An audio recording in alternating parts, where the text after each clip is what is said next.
I've directed Our Town once before. I wouldn't call the... I directed in high school, actually.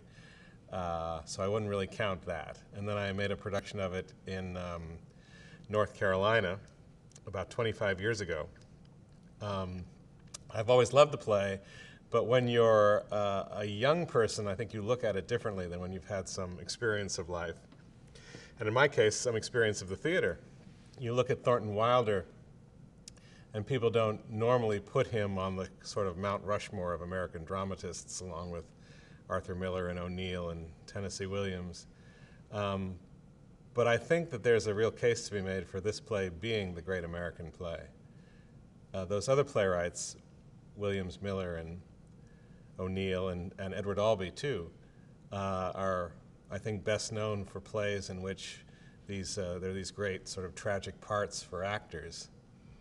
And what Our Town is trying to do is something else entirely, but no less American, I think. It's almost that Wilder is inventing a kind of magic realism for the American theater, as opposed to the naturalism that those other playwrights are embracing. So what I find coming to it this time is a whole new play, a very different play than what I originally anticipated. It's not the sentimental sort of, hearts and flowers story of a young couple in love that I think it is when you first discover the play as a teenager. Now it's, I think, a much more profound piece about the kind of reality of the question that we all know that our lives are limited, and yet we seem to live each day as if our lives are going to last forever.